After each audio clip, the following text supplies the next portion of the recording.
Kore ke hu whanga moe ngai tal whatapu kutoa pe.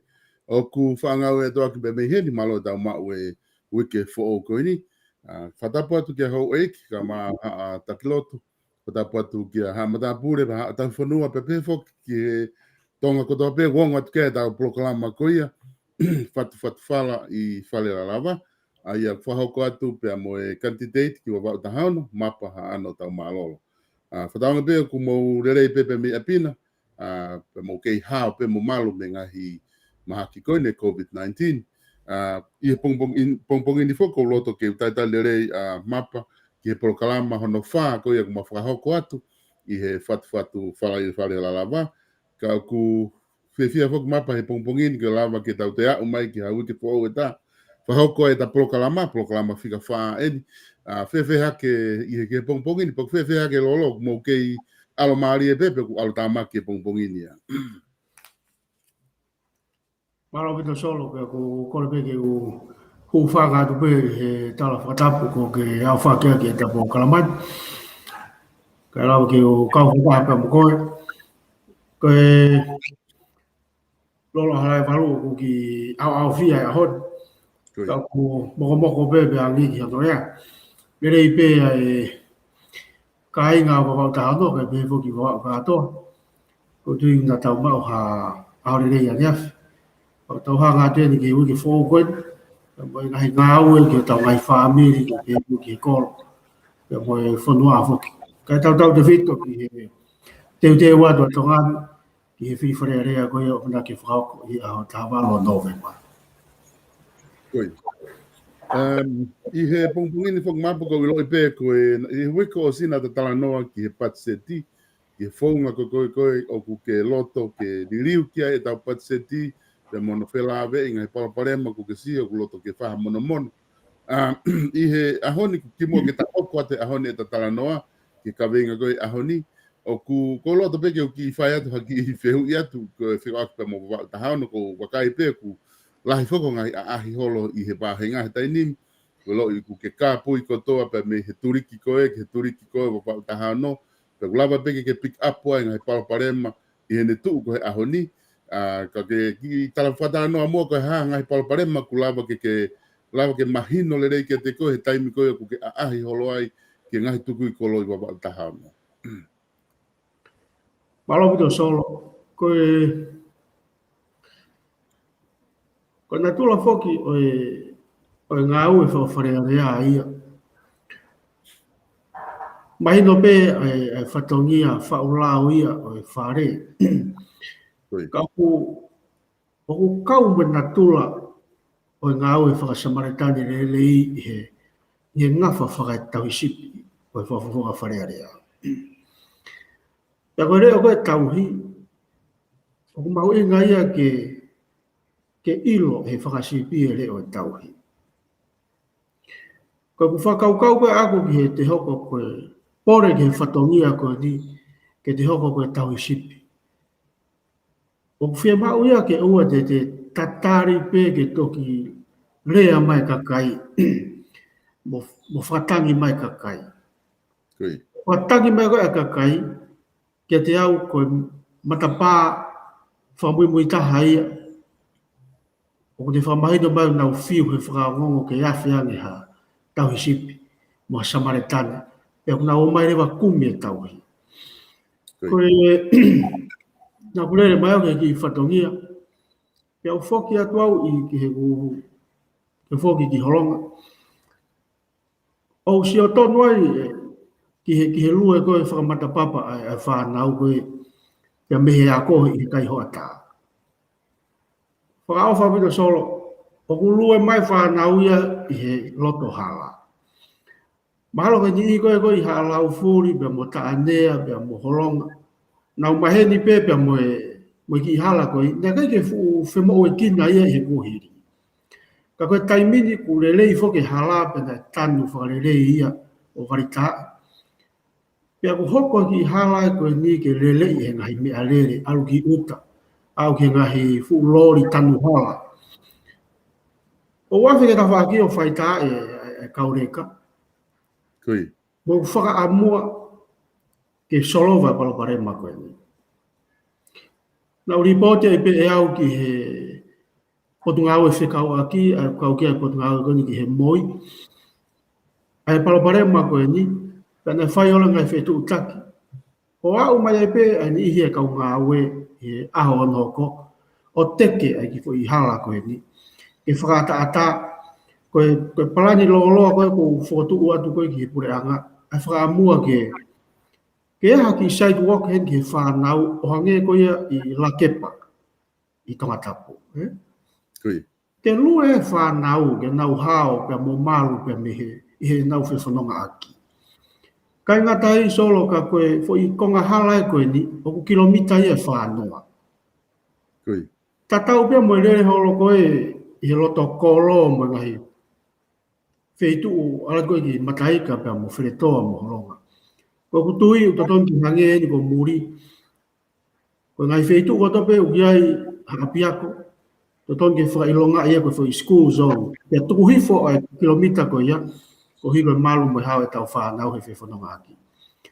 O ku mahino me he tuki na ku whai he pure anga. O ku whie mau ia ke whakahu wange. Ai ki proposal.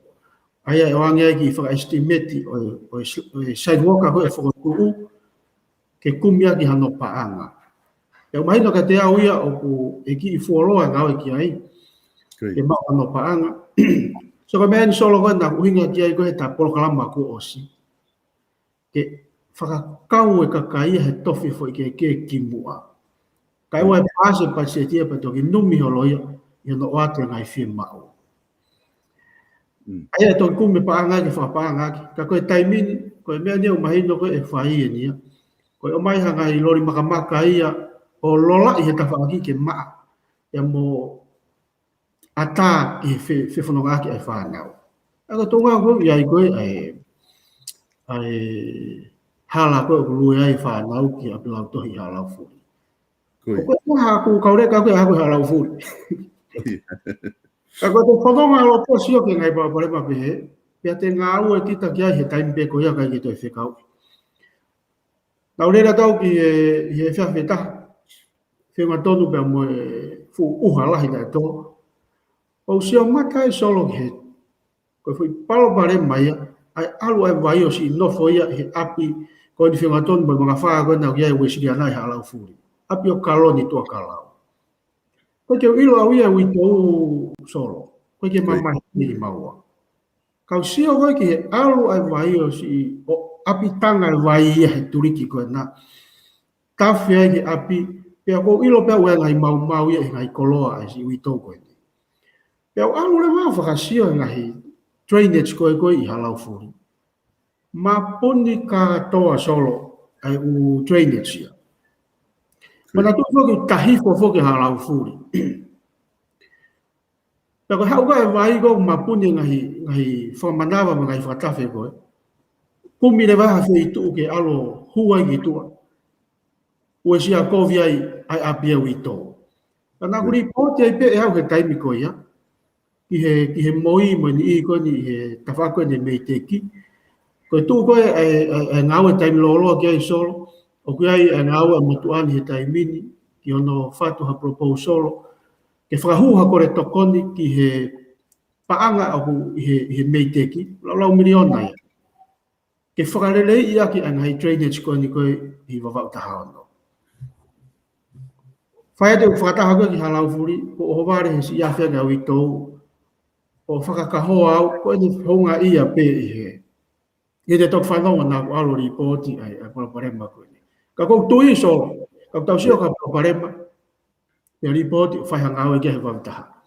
Ka koe ko tau o whaitaha e palaparema, mo talanoa e palaparema, mo tukuaki ia hai mo hai. Ko tui koe aku, ko tau whatongia, ni langa whakalaka-laka, ka kuia hapalo parema, tauhanga o ripoti, ya oatu mo whakotuu ke whakarerei i aki. Ai koe tuunga koe o kiai ai ngau e koe ni.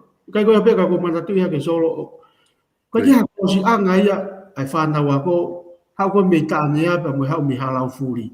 Ke hofi mai ke fo i mga whaa. Ke alu ki apilau tohi. Pea ko si awe au e kore ki ta whaaki koe ia, pea ko si whakahoko mai tarifa whi maari, te nau whotu e ngokoro si anga i he mahi nani pe. Ko hipe ko tau whanau. Nei ka moe ngā aue o ko ulotonga ngā aue ki ai, whekau kia pa moe ahanga ko i horewa. Pera ko o sio ki he ahanga, pea uripote pe e au e tuunga o ki ai ahanga. Aia o ko o si mahino ngā aue ke whai, ta mi lewa o ko unu au ki he unu ke ofi ki he ofisakolo horewa pa me ofisakolo tuani ki ware, kai pevo ki koloa, pe whai tā noa pa mo e pure whakawahe, ke whai e mau tohi kore, atu mo e propose solo ke ave ke mei teki. Ka propose solo ko ia solo o whemau ke iai hano ki i feasibility study o naia, ke mohono EIA. Koe environment impact assessment. Aia ono assess ke mahino koe whakarerei koe e whai ke ahanga e kai ke uesia kovia a takai. Aia koe ngahi langa whakalakalaka ko toa pe o kuiaha te kaunga ki he a takai e pau ke whai ki EIA ia koe. Aia koe ngahi mea e ko pau ke whakakato ke whai ake ngahi kore koe ke tokoni. O kuiaha e whai whakamanawa awhi ki horewa. Solo koe ka pau e te toki whenge mau ha atai whakamanawa no whai tae ake mei lalo. Toka ange ha aho ofi mai i he kahau wawe mai, ko ne rere beha fu lori makai, ko pāhi foi a hangai. Aia ko sio ke tawhako ni, ko mea ni au whi mau whakawawe wawe. Pagalelei pe mo mono ta fa ko ni ko hui ko mo uia ka kai mo malu mo hao na fe fono ga ako ki report pe solo ke tunga ki ai ta kai holo to glava te ko ki mo ta o da no ki he ngo we pe mo la langa ka kai fini Koia. E malopito e mapa ko ngai ni ko loto ke ki fe hu et ke te koe. O ko ni tu ko ni ko ngai ngau le re ni ko ke fra hoko. Tata te fito ke no hulu mai ko ia ai lue whanau. Me lue whanau a ko ia va ua ia fu i halapure anga. E nau lue. Ko ngā fuke ku ke kia hame ia he tafa aki ke nau lue fu vao. Ko palapare mai ia uakia ku ke lava o whai ngā ue kiai. Ke solo ko palapare mai na taha ku ke tala noa kiai e ploka ko e vai. O tu he tau ko toa pe hoko ai palaparema ko ia ai uhalahi faita i mai palaparema si apiko o kaloni i he turiki ai na hulu i ko ane nai ko e ka kona ku ke fai ngā we ki ai ko ko ngai ni ku o fehu i ko ni o toko ni i ko e pure anga e pare mea ma pure anga i ho campaign ke time pe ko ke report to i na fai ngā we ko ia pe o ku pe ko mea pe lava pe fai e hataha pe o ke ko campaign pe ka wai pe fonga ke te ngawe aki ange ka fonga ko ke ngawe aki ke report te pe fai le ngawe pre anga ki ai malo bito ko tu ko tari ko ke fiu ko ia o ko toko ni ia ko toko ni ai ka kai ko re di mai ka kai so ko pare mai ko me ko fa pati mo fa ai ko toko ni hu ko ke ka kai tala le vai ko toko ni ai pati mo whenga aki pa mo e pāti. Kia te au, ko kautake whanua, ko mea ko teke ai rei whakarupua. Talamara me e hataha i tō ngāti. Ahanori pōti atu ai ngai palaparema koe ni. O koe ko hafu palaparema e. Tau hi sipi re rei. Ko tangi atu koe e kafo. O kune tūlu tū hifo la lava e kafo pe whaitoa. Ke te au ia ka pau, ai ko tuko ni e pehenso. A ka pau te utangi ke pure anga pakai ke tokon.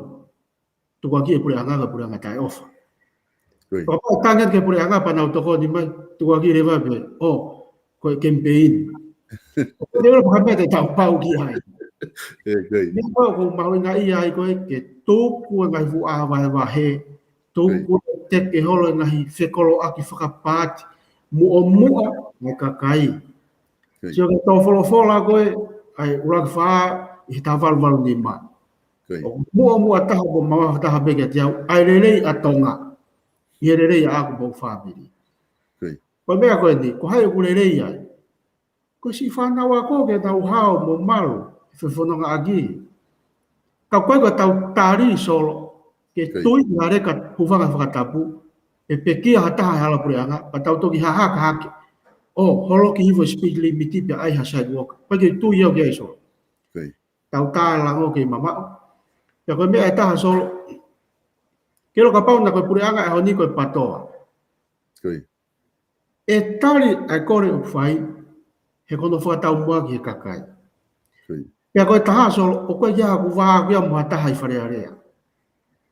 Ka pa na ku va mo pare mia. Mate nau whakaongo turi me tatu he kore te whai atu. Even ka pana taha i he me mipa patoa, pe ko misisika, pe ko maateni. O whapapau atu e tāre kore he koe ki haku wāku mo nau tolu, koe kakai o ku mahu inga. Ya koe mea kou teke e au, ai ke mahu inga ange kakai mo whema kakai i he ngahi.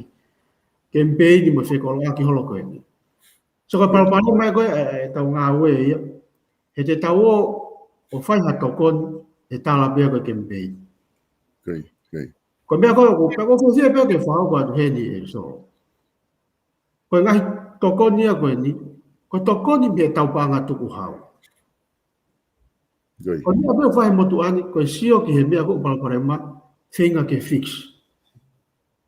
Ka koe sio ke palaparema, ka tau tālanga e palaparema, tuku aki a hai mo hai. Mo whiri ane he whaunga ua koe poko whi whaunga, o totonu ke tau lue. Ko whotu atu, tau lue he whaunga ai maa. Koe sio ke hamea o kukowi, whaurerei. Sio ke hamea o kurerei, pōpō i a hokoan. Ko whamao solo ke paremia pa moe, ya mo ka ta ke pura ko me ko ke mai do ko ga ta fa ki kon ko ki he fa ilonga hala Koi. o vari kolosi anga mo o kuri poti ke va ke he ia Nari. Aya ko me ang mau inga ke tanga ta fare ya ke ni lo feitu ko tang ki ai ya ka ya no va mo ka kai ko ya ko a ko ngai tai me ni o atu ko re mo fo tu ya ta ko wa no va o na me ni ko ya we si ai ka kai ko me ho ko tai me ni se ke tai va he nga ko o ku to ko re pa kai ki ma ta ko o fa o se to ko ni pe ni ya ko ya ka ko hi o ku ai be ai o wa no va o ta mo fo nga ko ya ka ku kau ia he nau e tangata whare area. Ko te alu ki whare, fuhu he foi pulu, na vai ngai pulu, fuhu he poini. Oua tau sino, he tau te ai he whamau. Bon lah ya bito e map. Ko tu mahu inga bito e whakau kau. Ko tau wha mana tok mapa he. E ba inga akapulu kapau fo i maupe hango wha ba inga ko mo timi o malohi ange ka fo i maupe haki timi holonga. Ka ko tau sila pe mai haka whaki kau tama fo o. Ka ki nau wha mamahi na to he fo i mo li hia fo i ha o kau tama ia. Nau wa inga makaka pina to mo le no e te nau malohi na to ria. Ko kau tama e ko la he whangi mangi o ku fata holo he tu a me au humana to ko ia. Palo pare malahi ake ngau. Ka kwale ka lau ka manaki tama whananga. Au mi pe tama ni plati ko kei mire mila mai ha. Puki pare are. Ka mara ko di solo o ko di awa hata mai nai pere. Oh. Tau ke. Ko fonga ngau ko ko fai he motuan. O ko ka tok fai penia he konga o fenga ko ni ke fi fare are. Ko konga ko mo ui o ko ke tari e o ikai. Ora tu ko kore ha me o ikai mai o ha foki ma fa ka e me to aluat. Ko ne kai buka ke tari foki mai fa ka e ha to fonga ta aluat. Alu be ka o be ko ma tari e fa va mata pa. O ke ai e mau ki polo se ki a mau tori holonga. O te ke tau mai e wiki ka ha o mo wiki tua. Na kai fa ngo fu ai solo. Ora tu ko ke kai na si lahi e tau ngahi ka venga mo holomui mai whakasio matapa to ko ni ta. Ko na tu ko ya kai ke tari mai holomui whakasio matapa ta.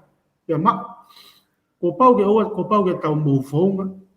Ya ko pau ke tau mau ko ofa ko ke ka kai. O me ano ape ate alugita kore. O fai ngo fua kore i te mau e ofa ke ka kai. Maka pau ke te mau kita ofa ko te pe kita fa matapa o aki ko ke tari mai pa te holomui kita. Ko e mapa ko uhinga ia taha ku o tau ui ai e fili ko ni fili whakapoto e ai kai ngā pe aku ui ki kakai ko toa pe ngā ue aki ai kau kantiteti lotonga kei mālohi ko na uiwi hange ko koe ngā ku koe taim ko tau hau ai tau toko mai kware are aku lahi ange e tau oi pe mo e to e mo e mea kaku taim o kei mālohi e ko taim le re ia no ngā ue aki kware are ai kau kantiteti fefe tapa koe lalanga e mapa e wahenga ko ilo foko e maonga mo ui e wa taha no whawhalala pe konga lahi taha whawhalala he ngoue whawhalala i wharehanga he ngā ue e hoi kwawhide koe ngā ku iai pe kau ngai whapure anga i e ka toko lahi ange ka kai o ku nau mo ui pe nau tori a nau tolu iho nau nima he ngā ue i he ngoue pe mo i wharehalanga ku ke a ua tuki ai ko haho wakai ki ai Malo pito solo. Ko ripoti ka statistika fa mui taha whakaki pia moe tunga masiwa ko i tongani. Ko kakai ko o kunau masiwa. O whiunga moe pesete ua fitu. O kakai whakatoa pe ko total population o kunau i loto i foi kulupu ko kakai o masiwa. Ko pesete ua tolu o kakai lalahi. Pesete ua tolu o kunau masiwa. Ko ka kai la lahi toi ka kai fo mui me fiu mo to ko no mano tu. Pe se te wa tolu no mano ko na i kulupu ko masiva. Koi. Pe ko longa i fa nau. Fiu mo to ko ta mano wa fe tu ko pe se te tolu ai ko na masiva. Ko whakaukau ko i langa whakaekonomika. Mōni pē GDP ia mana hi tika whakaekonomika. O fua tau aki a ekonomika. Ta koe mea nea ko whakaukau au ki ai solo. Koi. Ai mahu inga o family, e koe family values. Ke ne hanga hulu i mai ai. Ai tuunga ko e ekonomika. Pe kono toi ai koe ke toi ki i mahino ange. Ko hai mea ko o ku whaahe kulo. Ke mau mea toko ni mea family. Ko hai mea ko mau mo ui mea family. Tene hanga fua tau mai ai tuunga totonu ko o tau iai. Koi. He kulahe ni ia o nau sio pena toke kulupu koi o lunga o nau whainga maari nau ngā whapure anga koe. Tako ni i koe nu masive siva.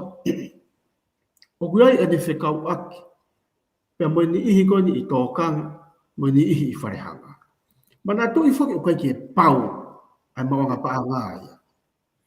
Tau te fito. Ki he tuunga koe tau ia he taimini. I he tō mai a maa ki whaka auha koe ni COVID-19. Koi. Koe kau whewhine koe na nau la langa o awe o whakatau atu i muri e nau ki whala. Toi whainga taang, toi fuoloang. He ko pau ke o mai a kolontini pia awe rewa o ka kou atu ki muri. Pakakai ke hata haia whalalaanga i muri. Koe more e pe ia ai whalai ko ia. Ai koe tautala noa koe ki he la langa. O kuiai mai eria ke he la langa. O fie mau e ke toka ngai kina. Tau sio pe ke tunga konu ukiai koe loa kau solo. Koi. O fie mau e whakaivia e ke tawhaaki koe ia ke kakai whiwhine. Fie mau e whakaivia ke ngai kulup kakai whiwhine. I ono whakairi pa monotoa loa kau. Ni i koni ko ka anga. Fie mau e whakaivia ke tō hiapo. Ke kamata foi seini koe o ku maua e nau pa anga. Ai whakaivia. Koi. Koe hoko mai koe ni wau mai ke whare langa. Ko whaapapalahi mo whamalo ki toko ni whahe pure anga. Ka koe mea ko whatonga iso. O ku kamata ke asi mai ki ka veinga koe ni. O ku me ko whai kurupu pētaho na waaki e nau tōru ia holo. Koe koe langa koe na e langa. E wha peka taimia ne osi lere atu au ia ki he whataha whakawharea rea. O ku iai e ki i makuku ia moe. Te tō aki. Yono e holo. Koi. Ko me nea ko whakaamua e au ia. I he kahao. Nā lawa e pure anga ki i tofi ua hifo i whaunga holo koe ni nea langa. Koe whangi kulupu ia au. Toko ni mape ia.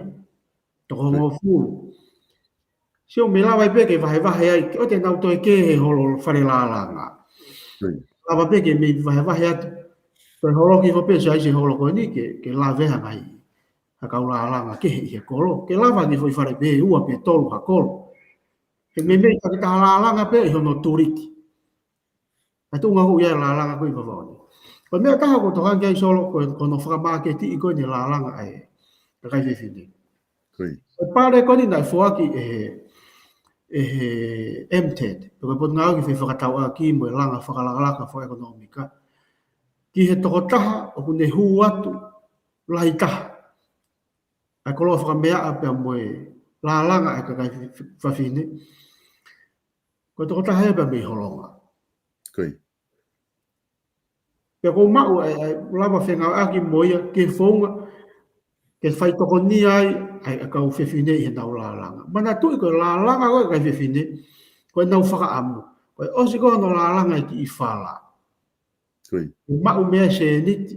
Fua aki a koe whanau. Koe misinare. Koe kawenga e kolo. Koe ako e whanau. Koe mea tokoni whakaaha. Koe utu e mea rere. Koi.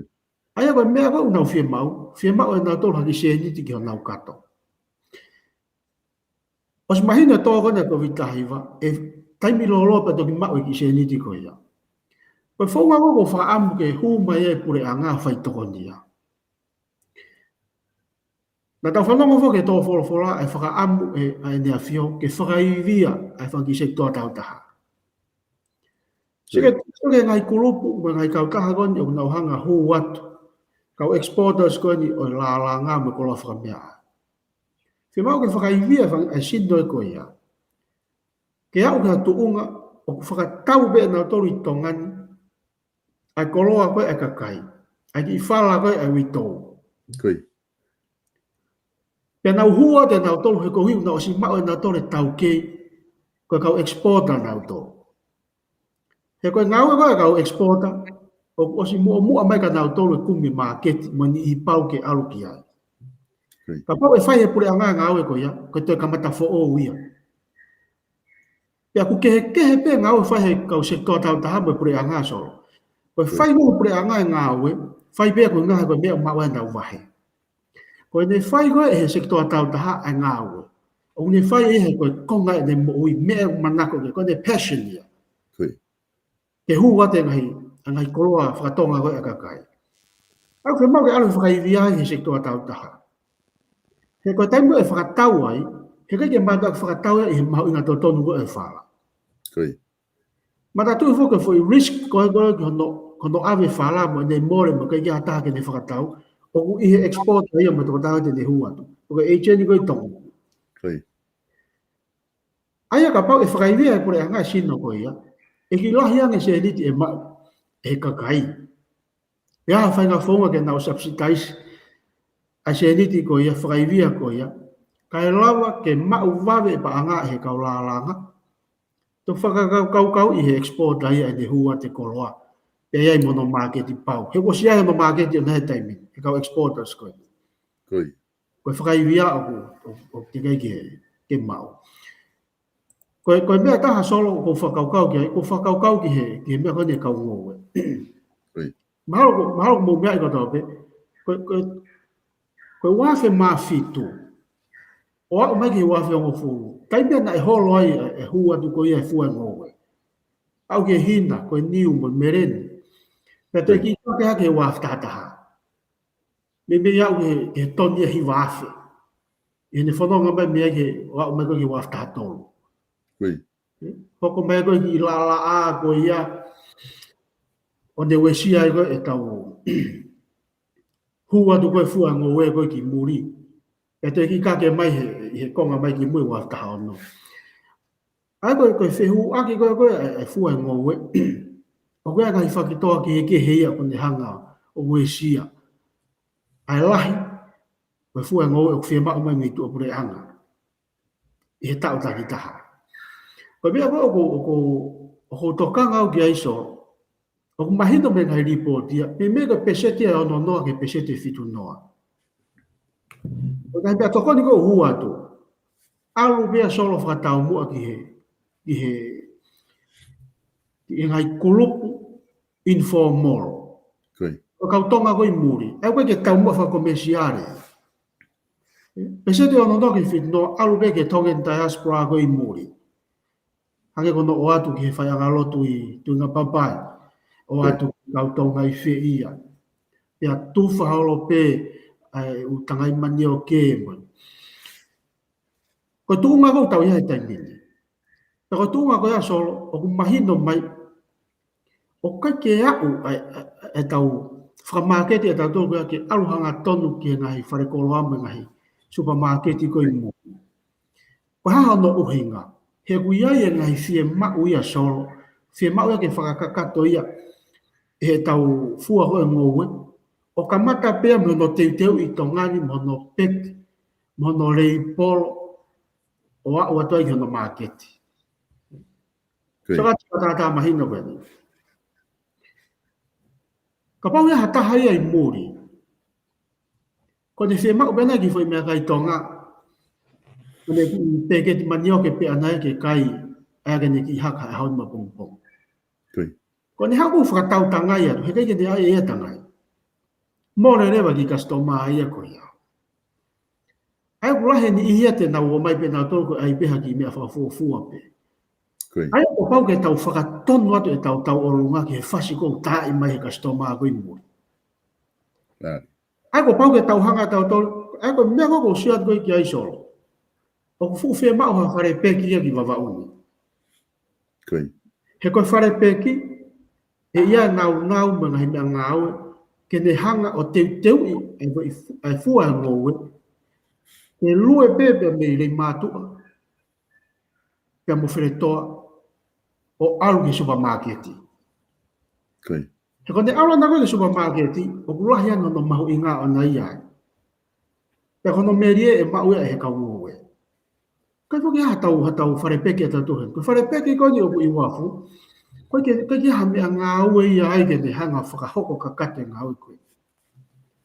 Ia kau tau kehi e koto mika, ane ko kulu a nisi pumwhira, o santano whiwhita. Ia mani I toko nau tau kehi e koto mika.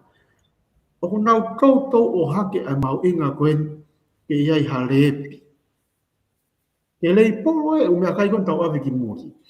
Ai ka ngai tuunga nia solo o ku whemau mai he codex.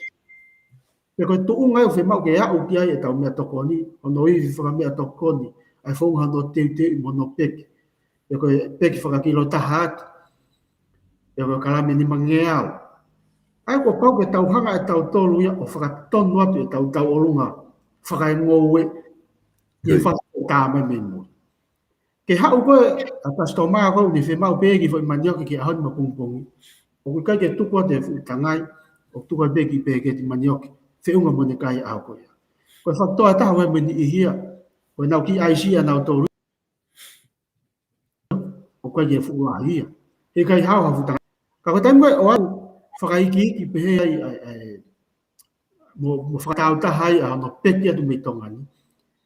E o sianga ne whakatau taha e whangi peke ti manioki. Raka ngehe utakai manioki ka kata utau awe koe ki. Ke potsiasi I nuu sila po astereria pe kofe. Ai whee mau ke riliu e whonga ho tau atu me tongani.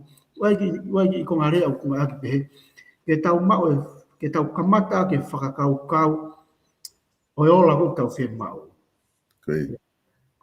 To begin with the end in mind. Ai pa tau whee mau ke au Ye supermarketi, koe nau supermarketi pau ke rei polo, pau ke pek whare rei, pau ke maa, pau ke ia inse ki te loto pe wā.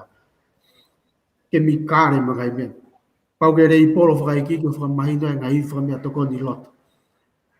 O fuwhia mau ia, tau te whito ke ngahi mea toko ni koe o process te atu mi tongani. Ake koe lolo whai ka kai, koe ngahi processed food ia. Koe atu e chips ngahi mehe mei makai. Ko taim koe te tau whenga ke whakamāpa opo te whāko ia, e toko ni lahia ke tau langa whonua. Kau ki koma tō tolo ka pau ia ha whihui ke whāko mai.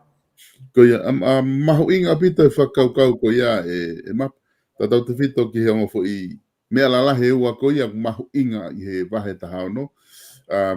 Ke ilo I pe whake ko ia, pe akulawe ilo ape ho tau ka inga I tongana. Ko taimi o ku whahoko ha katoa ngai tongana, ka pau ko tau katoa ko hamari, ka pau ai haki I whala pe ia e uanoa, ko mari ko whahoko ia I Amerika, whala ia e tea uanoa. Ko inga ko taimi ko unau whia mao ai koloa, o ku ulahi mamao, o ku hanga e he kakai tonga no whamuri ia o fusi ai ngau e koe koloa whakatonga ia o alu ia hirio he langi nofo hifo ao ia. Ka koku hinga o ku koe ki ha taimia e tu ua no whia mao koe koloa whakatonga, ke sia ke aunga koe koloa whakatonga, I he ngahi mea kwhai moni, bane onga nofo muri e kai ngau ke lau ilo I be mapana ke nofo wholoi Amerika. Ai hono ngā ue ke kai ngā, nau kei mahu inga ia koe hono ai ke ave koloa ai ha. Aunga le rea e ngahi lalanga me ngahi koloa kotoa kwhai. Taha ono, pia mua toi kolo pe wahenga pe I tonga. Ka whaka mea kai, whalato, whatau mai mea kai me whare koloa, teori o kuofi mai a pini. Ko whalato kia kia maha ki whi mea kai ke aki aka manioke. Te alatu kua mooni ho lau. Ko te alatu koe ki ai, ko tangai manioke koko ku te seifu koe manioke mei tonga, ku kilo ia uanoa uanima. Ko tangai manioke koe whangi kilo e ua, mai e mei fisi. Aia ko whangi mea kai ko kilo e ua ia ku whakapeket whai ngofua, ko mai e mei fisi, pa toi ngāre vai ia ko ngafu mea koku lalahi ko mai e mei tonga. ai au tikai ke o si lere afisia he mo taimi ku tau ke lere pe ka kono uhinga fo ko ke mon pe ka kai ko ke ha fare pe ki nau hange go ke tala no aki ai ka go te mala mapa ko nga pe ia ku fitala no tau he ko ia ma uhinga apito ka ku nga ke hoko atu ko ia ke ka winga ko no ke te ke tala no ai ko he ahoni ka pa ku ke te ha mete ke te tana ki meta fa ko ia tana ke pe ko na ko Amerika aya uang ko e me ko la ipe ko lu ko pata ko siainge alonga me físico ko kailani ko ha moa ko kame ula wa ngai fono ko ka ke taula vai tau tu ko hui he ke mau ai foi hala fono ko ke fono ngai tau foi me kai ke iai hano te mau inga peku iloa ki foi principles ko ia he malai ko de marketing mo economica ko added value ke ha ko foi mani o ke pe me uta o tana kia tono mau inga i he foi hala fono an o tala no ki ai kai nga te fo mana fare peki o fufu o ma au pito pe o mai ia peki ai whaka foi kilo taha pe kilo ua pe ai hono rei polo na ia o kune tana ke mau inga o ki foi mea tokoni koe ai toko tahango koe. Koe. Kai lava ke whanonga ki he maa ke ti o whe auhi pia moe fua e ngou e koe e ngahi whanua koe. Mona. Koe a bea solo ka kou whakaukau atu. Koe nā tula koe whare peki koe ke o mai ki wawauni. O whea mau ia ke whatouanga whare peki. Ke lava pe o mai iai fua e ngowe. Ke lava pe o te process iai pe moe kawa. Koe taha o tōkia anga o ngahi kawa i he taimin koe whakamoa moa. Whai ngō fua e o iki uta tā mai kawa. Whai ngō fua e o mai a fufuru. Ka koe taim koe whotu e whare peki e toi whai ngō fua angi hono fufuru e kawa. Ka mo hono tuu ha ngai misin. Ka koe tau aki, mau ke mea i be solo e tu ngā tau iai. Tau sio pe mata uha, ka ila tangata eki. Mo rere hiko mai kawa, ka koe ufi. Ko ne la ape, o mai, ka koe whaka ni iau na o mai ki kolo. Ko na o mai pe koe ki kolo ni ki ne iafu ni, ka mata ki mata uha. Lere o mai hala ki alo ufi kawa pe kono, whetuku mai ki whae. Palapare mau whekuki pa mui kau tō kawa. Ai whe maa ke o mai ki he, ke whakakau e he nau e whare peki, ke whakanau ake nau pe mono whare tau ki kawa, ke lava pe o alu e tō tahangoe, o prosesi e ne kawa i he whare peki. Peki pe a rei polo ai pe iai, ke hu atu ki tōpre anga. Koe mea taha solo, hange peko ko lawe koe anai. Ko pau ke tau kamata aki, ai te whitu i whakaukau ko hae ola tau whie mau ke mau. Hake koe ni, ka pau tau whie mau ke hua te tau kawa ki Urope.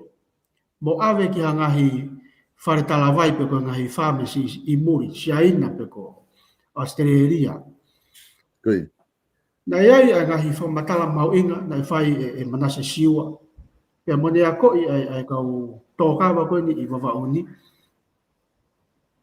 Pea tau whalala ki whamatala, hei ko tangata ni, na ne kamata i e hua te kawa. Pea o kone mau mo ui, pe me Europe e hua te ne kawa. Ko pau ia ke foi whaahinga pe taha. I hono hua tu koe o kawa, pa ko pau ke maa au pito, pe kai ke ai hawhanga ki kemikare, lo tahangi ko taimu o ako whai whanawao mo me. Ko taimu o awe he le pi e kawa, o sivi ake, o ku whio ai me kalasi ke, he koe kalasi ke he e kawa. Ko taimu ko koe na e whehu e tangi e kau tō kawa he ni. Ko hae whaahinga kawa o ke tō. Ko ke nau ilo nau tō so. Tō me ai a whupea o te hea mai ki kata i kawa mai tō. Ta koe o ngai whaahinga ki he ke he ia o kawa.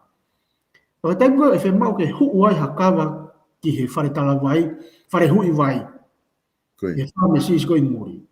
Whe mau pena te whai kalasi pe taha ai ka pau tamu ave tuki ko foi fahinga peta o kalasi ko ia ko ne fia ka kalasi ke hei ai ko ke nau tari ana to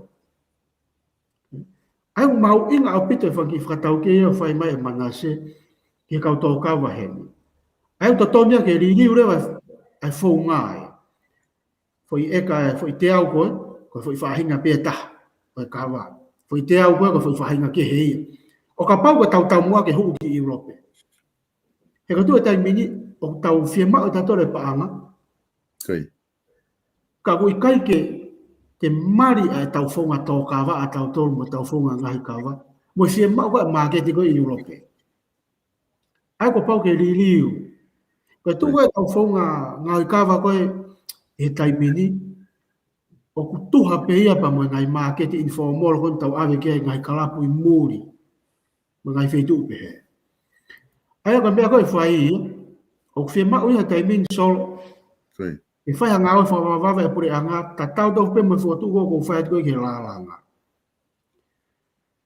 ko ha ngai sino o ku nau hanga hua te kawa ko tai min o kia o society ngo e ua i lava uni Kai. o fo tu uia pe ne o te ke ma mai pa anga ki o society ko e ku ma o ngo pe me ka me mi pa ka ko fai ngai sino pe he e lava ke taulanga ke hono faunga ke nau hoko pe ke nau tolu ko sino ke hanga hua te nau kawa e ko me tau hanu ai tai mlahi ko tau ave ko ka ni ke pe nau hari holo nau tolu ia i he iwi tanga tango Kai.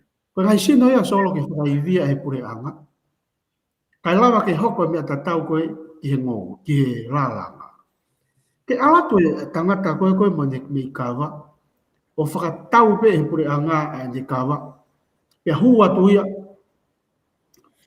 kata o whakatau he sino sektor tau taha ko ia mo sino le sisita ko ia pe nau hua te nau toki ngai market pau kume nau to market ka ate ka kai o ate nau kawa fua ki ai mo to tongi ma pe nau ki seniti ko tu ko me o fe mau he kauto kawa te ni ko anga ko fa fo ke kawa i baba uni mahalo ko te ke e solo mo whakamanava ko i halau furi Kai. overflow e kawa ia ka ia fe ke hua to ki tua Kai. ya ko tem ko ku ulah ia ko supply ka si e demand o kula ma holo ai mau inga ia kawa so ko na te autu albino ni mano tai minu fa no mo tono Kai. o fie mau le whakaukau na whaunga, ke whakawawa ke ki whakamanawa ke tawhe ki tu a kawa. Me nima, koe tangata ngōwe. Heka i kai. E nofo pia poroka pei tongani o mau e pei tongani. Overflow e kawa ia i he. Kai. Ako ngai mea fie mau ke whakaukau. Ako mea taha solo ko te tāna ke pia ia ke mea koe ke lalanga. So ko mea koe na uhinga koe ai mau inga ke whakaivia e whangi sektoa tau taha. O stala noa ba mo sektoa tau taha o ne hua te ngai koloa whakatonga. O sia e ne palanya nga mo ne fotu utu usolo. Ke whakahoko i marketing. Ke kono whakamarketi i ngahi whala ma ngahi whakafoko interneti. Ai ni paka kau mau koe he eBay, koe Amazon. Koe whatu pe hoi website o whaitaha i ai ka katoa e whala. Hono au fiha, whakaikikia, au fiha lalanga mi fe ia, koe hae, kalasi e loa kau lalanga, koe hae no fua takai. E whakatau pe i muri, koe whatongia pe export ai, koe ni hanga kākou ke wheitu u koe ia, ai koloa whakatonga koe oku. Oku ne tuuaki. O lava whi whakaukau koe solo, i hono whakaivia whangi sino koe ni, sektoa tau taha koe ia. Ke nau whakatau e natua koloa kakai, e whaete e natua whakamarketi. So lava e-marketing, ka koe pe mangahi, kau customer pau e muri, ke nau whakatau ngai koloa whakatonga kakai. Ko pau ke tau whakaukau e whaunga, ke ne hanga o whaka se riti ki he kato, o e masiva, o e kato, o e whiwhine lalanga, o e tangata ngōwe. Ko ne lava ko whakamarohia ai whamiri, whaka-ekonomika. O ku maui ui ai ekonomika koe ai kolo. Ya ko kolo ko maui ui hono ekonomika, o maui ui ai pa mo fonua pa mo siasi. Ko tau feto aki fo ekonomika tau tolu ko ni. Tau foki pe tau tolu ke ngai family. Ke whakamalohia ngai family fo ekonomika. Kalawa ke tulaki ekonomika ko tonga. Mata tu ko ngai ko e tau budget deficit. Ko fia mokaki ko e tau budget. O kau kia ngai faktor ke hange ko na kulawe ke ta po kalama ko osi. Kau kia ai lahiange ai koloa ko tau hu mai me tu apure anga. I koloa ko tau hu atu tu apure anga. Kau kia pa mo whakamore. Fu hewa e whakamore. Fe mau ke kate ngai whakamore. Fe mau ke tu ngai whakamore. Tau te fito ke taimi ko ni COVID ta hiva. O ko tui ta te veiveua. Ko fina ngalo ata matui ke tau whakapoto e tuku hau ai kakai. Ya kono whakapoto i ko e tuku hau solo. O ton ke tau whakamu o mua. Ko fe ia mea koe e mau mai e pa angai whanua. Pa tau hanga o ki whakalahi angi e whakamore ki ai mo aunga koe ke mo ia kakai. So ka tuu koe ni. Koe ngoe mo tau kai pa mo lalang o si mahino ia e mau pa angai ai. Anto koe tau invest tau tau iai pa mo e ako. Koe ngai area e mo ui. Kapate tau invest iai e mau mai sirini ia. O tānaki mai ke tau ekonomika. Koe whanki i polo kalama koe tau whai e tau tolu. Whiau isi hiwa, koe whiau iha. Koe alua e lau ki luki ai. Koe ia mea mau mai mea. Foi whakauo pe ia pa tau. Asi ato longo mo ui kakai e whai e. Ka ko pau ke tau furihi e kuasi fo ekonomika. Tau whakaiwia mea koe e mau mai sirini. Nā tala noa solo ki he kau taha waka koe ni koe tō whaa. Nā ku o whaina pite kau taha koe ni. Ko ihe nai toka waka i hapai. Te kai ke nau si i mau e nau tōlu hawhainga whakaiwia mi pure anga. Ka koe tau e ne whiha nau whai whatongia ki tongan. O nau kau hono langa tau ekonomika. Koe whanga ki sino pehe. Koe hae e ngahi sino ngā ue koe. E tawhe mai sirini ki he whanua. Ko koe ngahi sino ki tau hanga whakaiwia o te tatari. Ka kuiai ha mea o koe ke mau ha sirini. Tau ki i tuhani atu pe whakotoi atu. Ko tui au ia solo he ke mate ha minister e ka pau e. E kai ki heka hafu paselo no mano ki fitu mai. Tapu ka mo hoi ki minister aba. Kai ki tui e pia hata haia ka pai kai ki. Me arere kon tau ake taimini ke whaka ofa pe. Whakahawhi lau kiru ia ko ia ke ngai mea koe ko kore atu. Au ngai hau ngā tono ke kato e masiwa. Maloso. He malapito e mapa koe vehu i benu ko o mai he ka inga ka pau e hange koe ko tala noa ke whare peki. Nak tala noa koe ke mahu inga koe ke ai ha whare peki whanau le rei. Lava iho no peki koe mea kai taki kilo i iki ke lava whataua. E lava tokoni ke kawa hange koe lava i pēmonga no whai mea no fufulu whamoa moa i e fufare koe ni. Koe ka whehu koe o mai he taha koe ni ia. Pe e lava nai, ko palani koe ia o hanga he whare peki o whakatau e mea kai. O latu pe tahanga o e ia ki ai o ato ni whai mea kai pa nau totonga e pe nau tolu pa tok whai rewa ai ngā o e whare peki o awe ki muri pe koe mea e ki mui ki tok whakau kau. Ko tu whake whare peki o guai e mo components. O pehe pe koe o konga mau inga ia e ua kai lava ke whakatu e whare peki. O whatatau ngai whaunga ngā au e whenga aki. Ia mo ngahi whanua murita tau whito ki Australia. He kos whakau koe ne Australia ke whare peki i Tonga, i whanau ngai whare peki e ua. Koe pau ke iai ha konga kere pau, ke tuu ai ai whare peki. Koi. Pe kai ko ia pe solo, kau whi mao ia ke iai hasino, whakalao. Koi. Pe ko ha legal entity, Koi. ke ave kia ownership i koe o whare peki. Koi. Ia koe te kovia solo ka pau e hanga e he fo isino whakalao koe ia, tau pe ka pau ko society ngou e koe a wawauni. Ka pau e whakafou e kore koe ki he, i whinga ke ia ha whare peki ma wawau. Koi. Ka pau e whai he sino ko ia o foto, ene foto utu ngā oe ke kauai ia mohono whakatau ai kawa pe koe fua i ngou e. Pea tari e pure a ngā ke nau whinga oe aki. Ia mo whakaivia. E lava pe ke whakafou mai, ke mai pe ka kai o whakatau mai kai fua na ua, pe hauka na tori ngā ua. Ka koe sino koe au whemau ke whakatu, koe sino teni hanga whakakakato mo whakau, ai visione koe mai ka ngō. Koi. Malo pito, e mapa koe taha ia ngahi whakaukau mahu inga. Au pito, koe ngā whako e wakahi whake ta taimi, koe ngā koe ta taimi ku toi pia ki mini te ua, pe mini te tolu.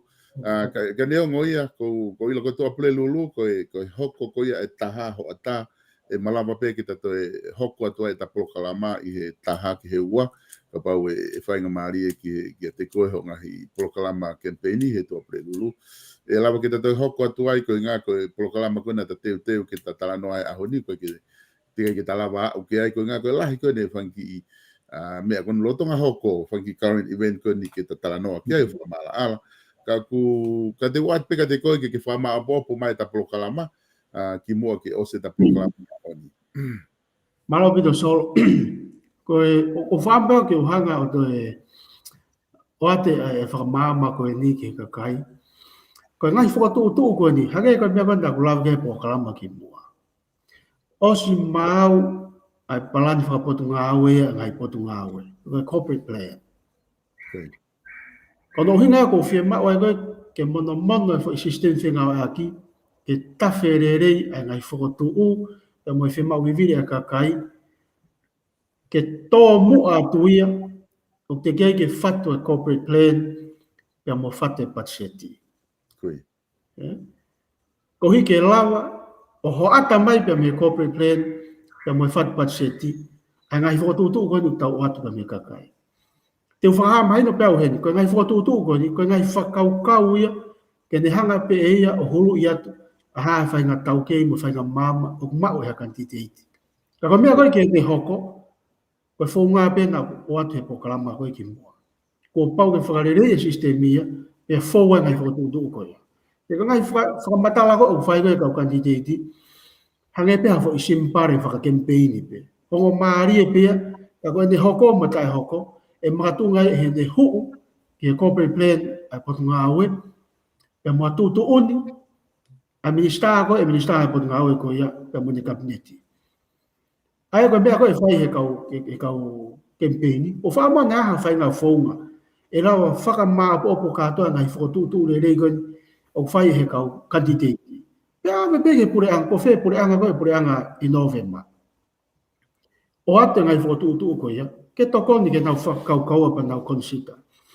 Koe mea taha ko whaam ke whakamāpa opa pēta ki whakapolokalama koe ni solo. O koe ai ai koura ia ku tanu i wawaoni.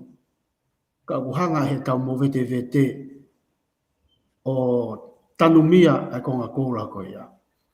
Ka pate tau wakai whakarere ki wawaoni solo. Wakau taha wha, me mau mo uina tō me tōtai. Wakau taha nima, o kutu uai ai wafu, pe moe CBD, pe koe ngahi, pe koe Central Business District, o wiai ngahi potu ngau e pure anga moe, loto koro. O wakau taha ono, o wiai ai ngōwe. Ai aku vahe o mau e taha whaa taha nima taha ono, ai ngahi ere meniti mahu inga, ki he langa whakalakalaka whakaekonomika. O fuwhie mau ia, ke merge ai ngai wahenga tolko ni. Kai lava ke nau langa ekonomika o wawau.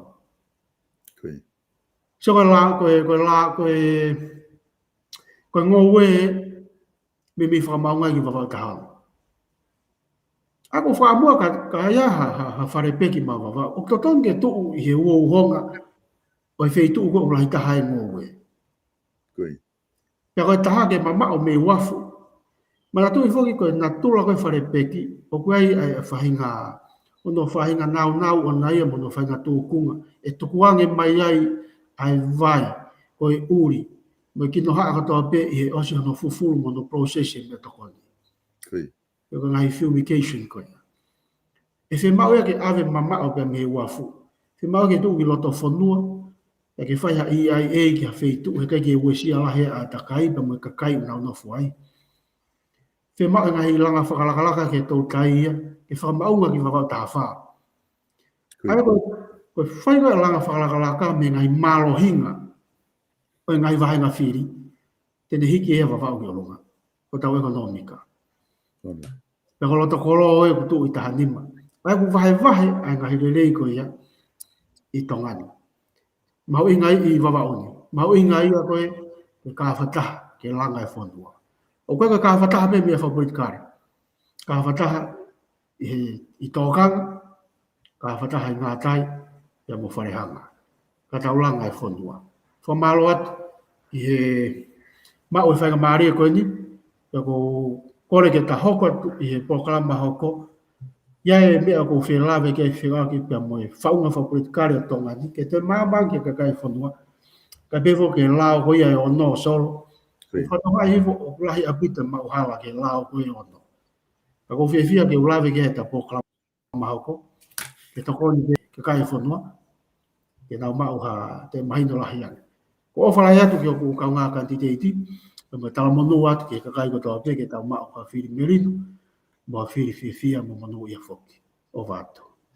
Malo apito e mapa ta malo e program le rei go fa ko ani fa malo atu kai nga mo lava ke mo muy mai ta proclama pa mo vai atu se atu ta proclama ko na te mate proclama te pe mo mapa ta malo i he to lulu tai mi taha ho ata ki he proclama kon ke konga kon ku ne fatala no atu ai e fa unga fra politikare to ngani o ka wai nga hilao no ka fa fe mo te me mai pe he tai mi ko ya to lulu ke tau proclama i hoko ko ia taha e toku whanongonongo atu pe e mapa e ne pēsi pe mo e ngahi pēsi ko ni tau ngawe aki. Whatamange ku alatu e tau proclama ku live et pe tau proclama i Facebooka pe mo e YouTube te lawa pe mo mata ai ko whepe mea whaingo fua ke te koe. Ka neo ngoia te tau malolo ai mapa, malo apito o whatu ke te koe pe mo ngawe ku whai. Ka tau hoko atu ke ngahi tuaki mehe ki tau kau sponsor pe toku ose tau proclama. Malo apito.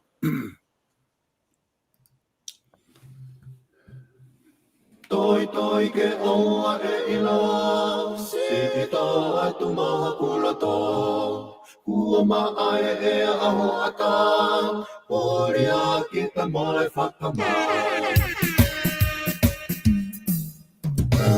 Malo pe ke tau ka sponsor ko ni una autokoni mai ke whahoko te tau proklama ko ni. Manatu iange tau wharekolo wala ko ia i loto nuku alofa te ke lava o whetu taki mai ki ai. Kau ke whia mau ke whakatau ha o koloa wala pe me ai, te ke lawa whetu taki mai ke wharekolo ko ni, whetau laki anga, o e hala sa alo te pe me hala whatawhihi i loto nuku alofa. Te ke lawa whetu taki ke nau telefoni, walu whitu noa, ono nima walu wha, te ke whitu tolu, ua wha whitu, te ke lawa o mamata i anga hiwala koe na ko hulu atu, tokoni e wharekolo ko ni page fashion store i loto nuku alofa, na loto le rei ke na tokoni i hono whapaanga koia, hono whahauka tau proklama koe ni o ku whahauka atu he tainimi, pe mo e kau kandidate koia o whahauka atu i he mahina ni. Ka ke ngā tau tau whamalo foki ki he South Pacific Loans, kau taha no ni i Nosilani, una tokoni i whapaanga ai kau taha ongongoni, kau ke whemau hau, whemau paanga. Kau ke ai hao tono no whapaanga ku ke loto ke tokoni ke te koe kau tahani. Ona ke toe tatari ka ke tala noa rewa kia starek tu pou. I he noa valunge au, valu, hiva valu. Noa valunge au, valu, hiva valu, rea kia starek tu pou. Tene tokoni atu kia te koe ihe whahinga fia mau paanga kotoa pe i South Pacific Lounge. Ko e Faustina Construction i loto Amerika lahi ka ku fe mau whahinga ngawelanga. Fedu dake te kina tolu e walu no ataha, hiva whaono, hiva no ataha. Manatui e tau kau taha tāwhalani ko ia i loto Queenslandi, te ke lawa o fedu dake ki he Alisa NLP Printing, ki he noa wha, ua noa hiva, fitu whanima, whataha. Ok, tala noa ke te kina tolu, whia mau taha o whalani ki he putu, pe mari, pe kalapa watoga, pe ka haa peha whainga, reunioni, e lava kau taha ko ni, o tokoni atu kia te koe, i hono tā ko ia homo ngā whalani.